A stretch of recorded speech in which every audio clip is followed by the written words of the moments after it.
आज हम बात करेंगे लॉ ऑफ अट्रैक्शन में होने वाली छोटी छोटी गलतियों के बारे में, जिसको सुधार के आप अपने लॉ ऑफ अट्रैक्शन के प्रोसेस को अनफ्रीज कर सकते हैं। सबसे पहला मिस्टेक लॉ ऑफ अट्रैक्शन में लोग ये करते हैं कि वे प्रेजेंट परफेक्ट और प्रेजेंट कंटिन्यूअस में कंफ्यूज रहते हैं, या फिर हो सकता है आप इसे फ्यूचर टेंस में टेक्निक्स को यूज़ करते हैं। प्रेजेंट परफेक्ट में टेक्निक यूज़ करने का मतलब है आप किसी चीज़ के लिए मिल जाने पर कैसा फील करते हैं, ये उस बारे में है। आसान शब्दों में समझा जाए तो अगर आप मैनिफेस्टेशन प्रोसेस को रिटन टेक्निक्स के लिए यूज़ कर रहे होते हैं तो आप लिखते हैं $5000 के लिए धन्यवाद, यानी वर्तमान समय में आप रहकर ऐसे एज्यूम कर रहे होते हैं जैसे आपको वो चीज़ मिल चुकी है जो आपको चाहिए। उदाहरण से समझते हैं, विजुअलाइज करें कि आपका पसंदीदा गाड़ी आपको मिल गई है और अपने घर वालों के सामने सरप्राइज देने के लिए उसे ले गए। आपके घर, आपके मोहल्ले वाले, आपके सारे दोस्त हैरान हैं कि ये कैसे हुआ और आपने ये कैसे किया। अब टॉपिक पे वापस आ जाइए। इस उदाहरण में आपने खुद को उस लम्हे में जीता हुआ देखा। आप ऐसा बिहेव कर रहे थे जैसे वो चीज़ आपको मिल चुकी है, और यही सही टेंस है मैनिफेस्टेशन प्रोसेस को लागू करने की। लॉ ऑफ अट्रैक्शन का प्रिंसिपल काम करता है वह है लाइक अट्रैक्ट्स लाइक का, यानी सिमिलर फ्रिक्वेंसी वाली चीज एक दूसरे को अट्रैक्ट करती है। और चूंकि आपके माइंड में वह पल जिया जा चुका है जो नहीं है, तो यह उसी तरह की सिचुएशन क्रिएट करेगी। पर अगर इतना करने के बाद आप शक करते हैं तो ये आपके लिए ब्लॉकेज का काम कर सकती है।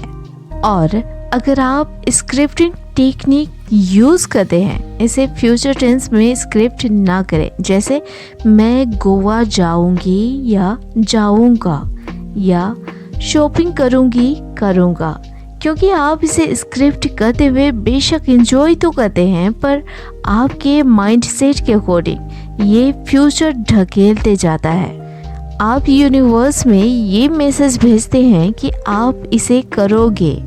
दूसरा मिस्टेक है अननेसेसरी अटैचमेंट। जब आप लॉ ऑफ अट्रैक्शन के बारे में जानते हैं तो दिन भर उसे ही सोचते हैं जिस चीज़ को मैनिफेस्ट करनी है। कहने का मतलब है आप जाने अनजाने में अट्रैक्ट करने की जगह अपने अननेसेसरी अटैचमेंट के द्वारा उसे खुद से दूर कर लेते हैं। आपको ये समझना पड़ेगा कि इसमें थोड़ा समय तो लगता ही है और आपको इसमें बिलीव करना ही पड़ेगा। अननेसेसरी अटैचमेंट आप में ढेर सारी डाउट को लाती है और साथ ही नेगेटिव थॉट को, जो ऑटोमेटिकली नेगेटिव इमोशन को क्रिएट करती है। तो ये गलती आपको नहीं करनी है, आपको धैर्य और विश्वास रखना है। तीसरा है डाउट करने की मिस्टेक, यानी बहुत सारे लोग यह मानते हैं कि लॉ ऑफ अट्रैक्शन काम नहीं करती, पर लॉ ऑफ अट्रैक्शन तो लॉ है जो आपके हर कमांड पर, जिस पर आप इमोशनली एनर्जी दे रहे होते हैं, काम कर ही रही है। जैसे ऑफिस या कॉलेज जाते समय आप खुद से ये बोलते हैं कि आप लेट नहीं होना चाहते। ये लेट नहीं होना चाहते सिर्फ सेंटेंस नहीं है, पर ये आपको एक फीलिंग दे रही है, एंग्जाइटी वाली, और ये नेगेटिव फीलिंग है जिसे आप असल में नहीं चाहते, पर उसी फीलिंग को, उस फ्रिक्वेंसी को आप यूनिवर्स में भेज रहे हैं और आप अवश्य लेट होंगे। तो जो लोग ये विश्वास नहीं करते हैं कि लॉ ऑफ अट्रैक्शन काम नहीं करती है, तो ये उनके लाइफ में नहीं काम करता के रूप में ही काम कर रहा है।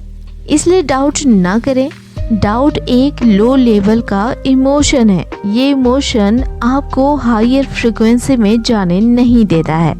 आपकी फ्रिक्वेंसी, आपके वाइब्रेशन बहुत इम्पोर्टेंट है, किसी चीज़ को मैनिफेस्ट करने के लिए अपनी फ्रीक्वेंसी को उस चीज़ की फ्रीक्वेंसी से जिसे आप मैनिफेस्ट करना चाहते हैं कि बराबर में रखना बहुत ज़रूरी है।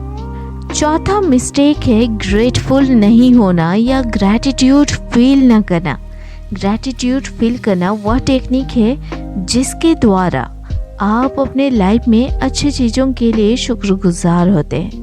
यह वह एनर्जी है जिसके द्वारा आप अपने पास अच्छी चीज़ों के लिए शुक्रगुजार होते हैं, जो ऑटोमेटिकली आपको पॉजिटिव एनर्जी से भर देते हैं। जब आप ग्रैटिट्यूड प्रैक्टिस करते हैं तो आप ऑटोमेटिकली पॉजिटिव एनर्जी में फोकस कर रहे होते हैं और आपको समय ही नहीं मिलता कि आप नेगेटिव इमोशन में फोकस करें।